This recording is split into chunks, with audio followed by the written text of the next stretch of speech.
नमस्कार दोस्तों। आज मैं आपको एक शानदार प्रेरक प्रसंग सुनाऊंगा। प्रेरक प्रसंग का शीर्षक है गाय का झूठा गुड़। एक शादी के निमंत्रण पर जाना था, पर मैं जाना नहीं चाहता था।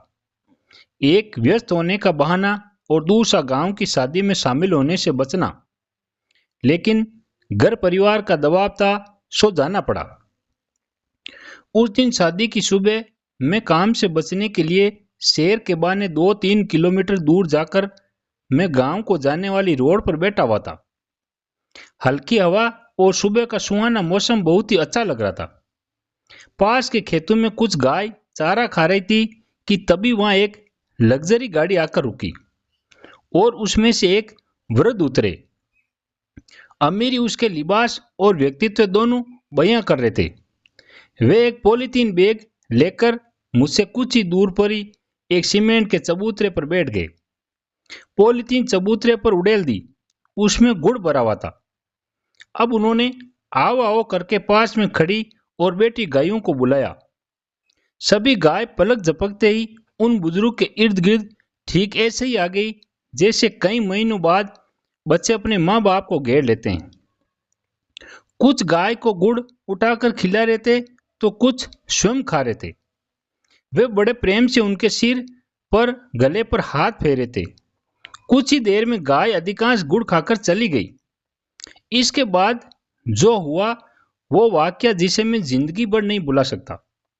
हुआ यूं कि गायों के गुड़ खाने के बाद जो गुड़ बच गया था वो बुजुर्ग उन टुकड़ों को उठा उठा कर खाने लगे। मैं उनकी इस क्रिया से अचंभित हुआ, पर उन्होंने बिना किसी परवाह के कई टुकड़े खाए और अपनी गाड़ी की ओर चल पड़े। मैं दौड़कर उनके नजदीक पहुंचा और बोला, श्रीमान जी, क्षमा चाहता हूं, पर अभी जो हुआ उससे मेरा दिमाग घूम गया। क्या आप मेरी इस जिज्ञासा को शांत करेंगे कि आप इतने अमीर होकर भी गाय का झूठा गुड़ क्यों खाया? उनके चेहरे पर अब हल्की सी मुस्कान उभरी। उन्होंने कार का गेट वापस बंद करा और मेरे कंधे पर हाथ रख वापस सीमेंट के चबूतरे पर आ बैठे और बोले, ये जो तुम गुड़ के झूठे टुकड़े देख रहे हो ना बेटे, मुझे इससे स्वादिष्ट आज तक कुछ नहीं लगता। जब भी मुझे वक्त मिलता है मैं अक्सर इसी जगह आकर अपनी आत्मा में इस गुड़ की मिठास घोलता हूँ। मैं अब भी नहीं समझा श्रीमान जी, आखिर ऐसा क्या है इस गुड़ में?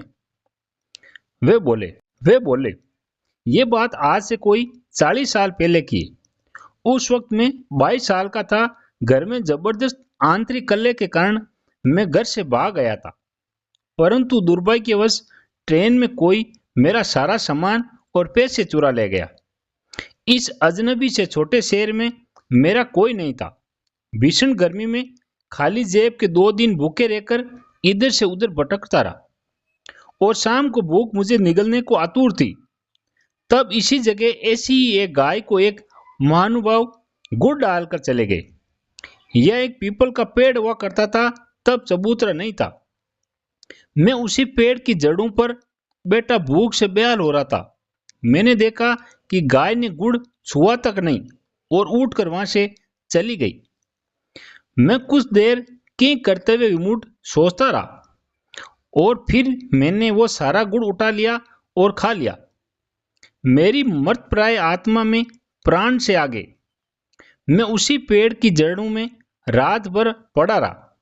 सुबह जब मेरी आंखें खुली तो काफी रोशनी हो चुकी थी। मैं नित्य कर्मों से फारिग हो किसी काम की तलाश में फिर सारा दिन भटकता रहा, पर दुर्भाग्य मेरा पीछा नहीं छोड़ रहा था। एक और थकान भरे दिन ने मुझे वापस उसी जगह निराश, भूखा, खाली हाथ लौटा दिया। शाम ढल रही थी। कल और आज में कुछ भी नहीं बदला था। वही पीपल, वही भूखा मैं और वही गाय।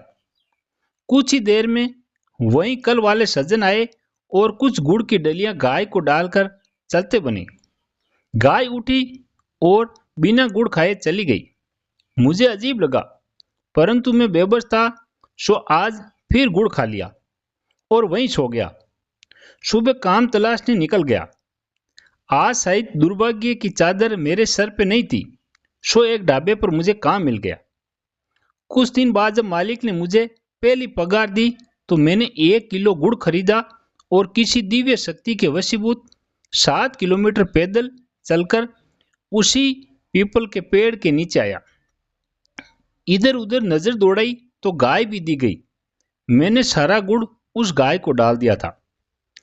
इस बार मैं अपने जीवन में सबसे ज्यादा चौंका क्योंकि गाय सारा गुड़ खा गई, जिसका मतलब साफ था कि गाय ने 2 दिन जानबूझकर मेरे लिए गुड़ छोड़ा था। मेरा हृदय भर उठा।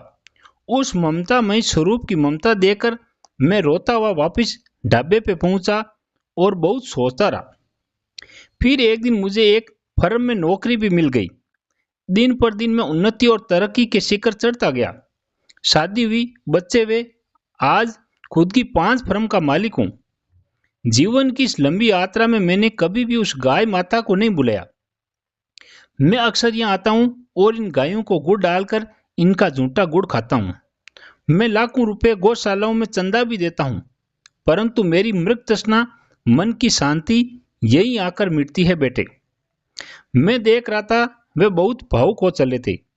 समझ गए अब तो तुम। मैंने सिर हाँ में हिलाया।